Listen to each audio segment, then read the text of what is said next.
Former Union Minister Manoj Sinha has been appointed as Jammu and Kashmir Lieutenant Governor a day after G.C. Murmu abruptly resigned. A Rashtrapati Bhavan communique on Thursday morning said that the outgoing Lieutenant Governor's resignation has been accepted. Murmu resigned on Wednesday night, exactly 1 year after the state of Jammu and Kashmir was downgraded and sliced into two union territories, the other one being Ladakh. Appointment of a political leader instead of a career bureaucrat in Srinagar as centre's representative indicates a greater thrust in the days ahead to create conducive conditions to start political process in the state. Elections to the Union Territory Assembly are pending and the centre has been testing waters with the release of political leadership in the state. Sinha was a minister in Prime Minister Narendra Modi's government between 2014 and 2019 and has handled key ministries. He has won Lok Sabha elections twice from Ghazipur in eastern Uttar Pradesh.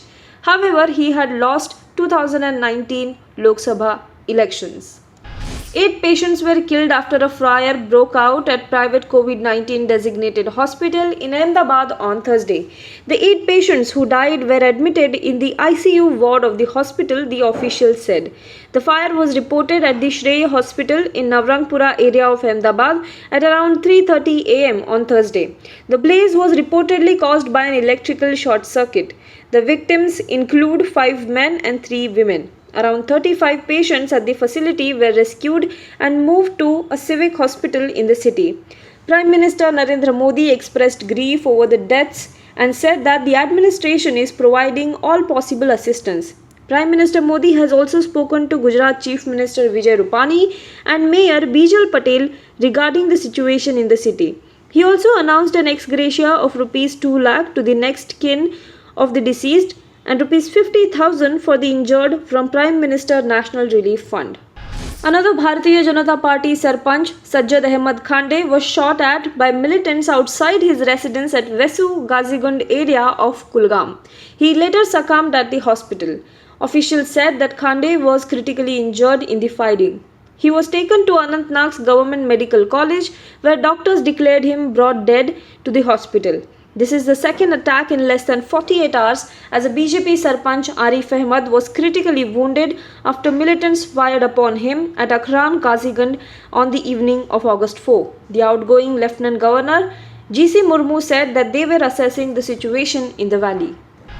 The city of Mumbai, which was battered by heavy rains yesterday, may see less intense showers today, the Indian Meteorological Department has said in a late night forecast, though the authorities have asked people to stay at home and be alert. There was some decrease in the cloud mass around Mumbai, the IMD said.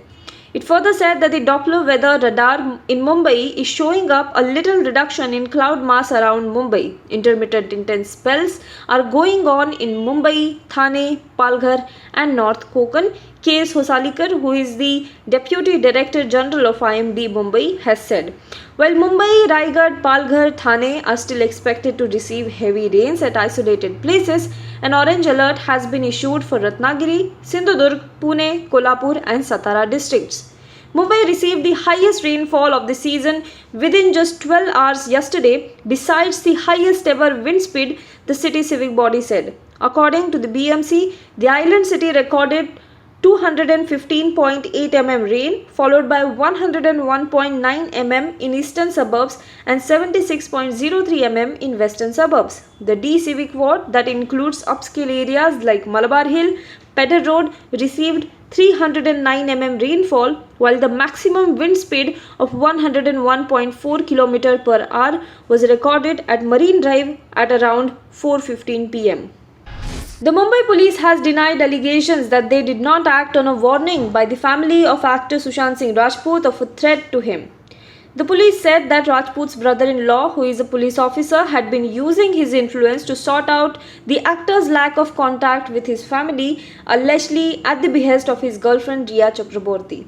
Screenshots of WhatsApp conversation have been shared for the last few days to allege that the family had informed the police of the threat, but it was not followed up. The WhatsApp messages were exchanged between the actor's brother-in-law OP Singh and Paramjit Singh Dahiya, both Indian Police Service officers. Dahiya was the Deputy Commissioner of Police in charge of the zone where Rajput lived. Now be the first to know about the latest updates on our new news app. Go on your Android or iOS, search for HW News Network. Download our app, choose the language you prefer to get updates in, and be up to date with the latest news.